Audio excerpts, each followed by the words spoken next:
विद्यार्थियों के सर्वांगीण विकास को लेकर शिक्षा के क्षेत्र में अग्रणी मथुरा शहर के चंदनवन स्थित माउंट हिल एकेडमी विद्यालय में विभिन्न प्रकार के कार्यक्रम आयोजित किए जाते हैं। इसी श्रृंखला में असत्य पर सत्य की विजय के प्रतीक दशहरा पर्व के चलते विद्यालय में दशहरा सेलिब्रेशन का आयोजन किया गया। इस मौके पर विद्यालय के विद्यार्थियों के द्वारा विभिन्न कार्यक्रम आयोजित कर दशहरा पर्व को सेलिब्रेट किया। तो वहीं विद्यालय के डायरेक्टर अनिल यदुवंशी एवं प्रधानाचार्य महामाया सक्सेना के द्वारा उपस्थित विद्यार्थियों को दशहरा पर्व के महत्व एवं इस पर्व के माध्यम से मिलने वाले संदेश से अवगत कराया एवं सभी से अपने भविष्य में प्रभु श्री राम के बताए हुए मार्ग पर चलने का संकल्प भी दिलाया। एक सुंदर अयोध्या के राजा थे राजा दशरथ। उनकी 3 रानियां और 4 पुत्र थे, राम, लक्ष्मण, भरत और शत्रुघ्न। जब राजा दशरथ ने राम को राजा बनाने की घोषणा की तब सभी लोग बहुत खुश हुए, लेकिन रानी कहते खुश नहीं थी। महाराज, क्या आपको याद है आप भी मुझे 2 वचन दिए थे? आज उन वचनों को पूरा करने का समय आ गया है। मेरा पुत्र भरत राजा बने और राम 14 वर्ष के वनवास को जाए। राजा दशरथ की आज्ञा पाकर राम और लक्ष्मण सीता के साथ 14 वर्ष के वनवास के लिए चले। पंचवटी में सीता माता ने एक सुनहरे रंग के मंदिर को देखा। रंग सुनहरा व्रत अति सुंदर, सीता मन को भाए, कोई जाए इस व्रत को अति शीघ्र ले आए। सीता माता की इस बात को सुनकर श्री राम मृग की खोज में जंगल की ओर निकल गए। बहुत देर हो गई, प्रभु राम अभी तक लौटे नहीं। लक्ष्मण,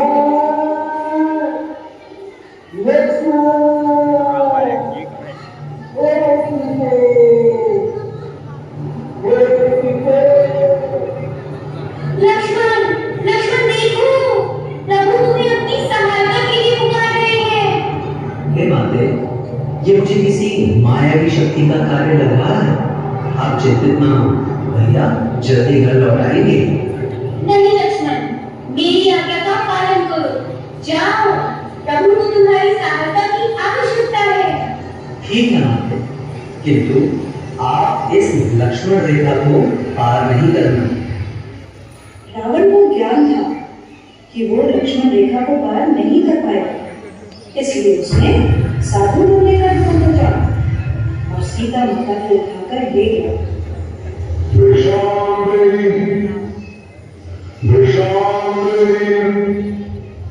हे मुनिवर, दीक्षा स्वीकार कीजिए।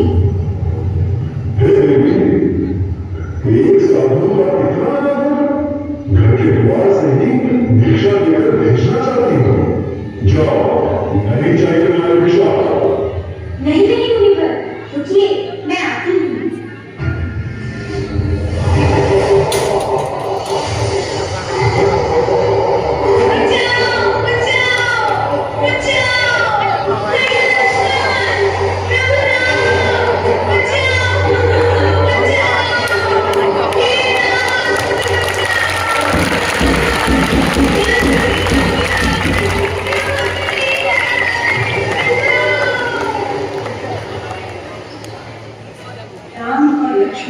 सीता माता को कुटिया में ना पाकर बहुत चिंतित थे और उनकी खोज में निकल गए।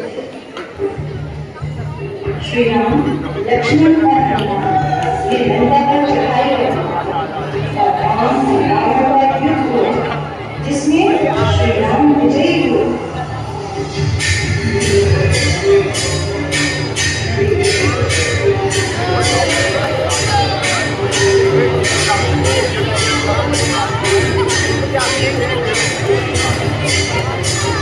Yeah.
आपके चैनल के माध्यम से समस्त ब्रजवासियों को नव दुर्गे की और विजयदशमी की बहुत बहुत शुभकामनाएं।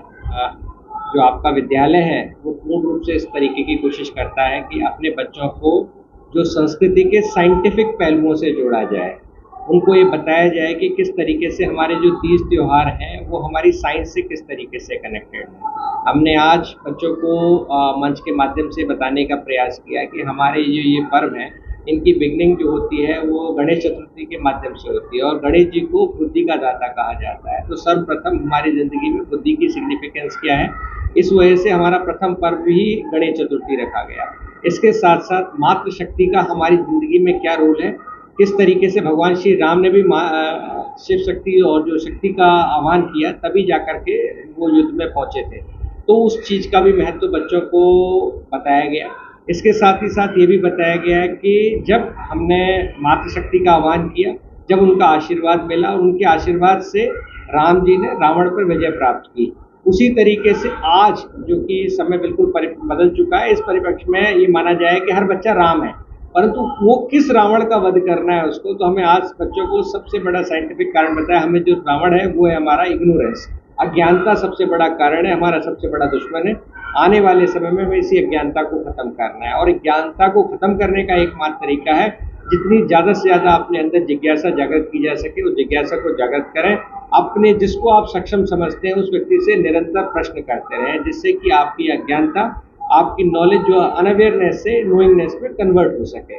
साथ ही साथ फिर हमने ये बताने का प्रयास किया है कि चूँकि दिवाली एक ऐसा पर्व है जिसको मनाया जाता है कि 14 वर्ष के वनवास के बाद रामचंद्र जी अयोध्या लौटे थे। जब रामचंद्र जी अयोध्या लौटे तो सारे देशवासियों ने मिलकर के उसको एक उत्सव की तरह मनाया। यानी ये चीज़ें बताती है कि खुशी किसी की भी हो, पर उसमें अगर हम सब जुड़ जाएं तो उस खुशी का महत्व दुगना हो जाता है। तो आज के परिप्रेक्ष्य में जहाँ एक व्यक्ति दूसरे व्यक्ति को पसंद नहीं कर रहा है, उस परिप्रेक्ष्य में अगर हम राम जी का उदाहरण लेते हुए, उस समय की जनता का उदाहरण लेते हुए इन पर्वों को एक साथ रह करके मनाएं तो इसका जो फॉर्मेट है वो बिल्कुल ही बदल जाएगा। और किसी ने कहा भी है कि मतलब अगर आप खुश हैं और आपकी हर इच्छा की पूर्ति हो रही तो हर दिन दिवाली जैसा है। और वो जब सक्षम है जब दूसरे की खुशी के साथ आप खुश होना शुरू कर दें और साथ ही साथ अपनी जो आपकी जो इच्छा शक्ति है उसे इतनी तीव्र कर दें कि सारी कायनात आपके साथ जुड़ जाए उस इच्छा की पूर्ति के लिए। इस तीव्रता के साथ आप करेंगे तो आपकी ज़िंदगी में खुशहाली आएगी और जैसी खुशहाली आएगी तो दिवाली स्वयं बनने लग जाएगी। तो ये सारे के सारे इसके साइंटिफिक पहलू हैं जिनके माध्यम से जिन बच्चों को रूबरू कराया गया और समझाया गया कि घर आने से पहले अपनी माँ से अनुमति लेकर के आएँ, उनके पैर छू के आएँ। बेटियाँ पैर नहीं छूती हैं तो उन्हें राधे राधे बोल के आएँ, जय श्री राम बोल करके आएँ, गुड मॉर्निंग बोल के आएँ, जो भी बोल करके आएँ, परंतु उनकी अनुमति और उनको बिना वंदन किए विद्यालय न आए। जब आप विद्यालय पहुँचेंगे इस तरीके से अगर आप आगे बढ़ेंगे तो सफलता निरंतर आपके साथ चलेगी।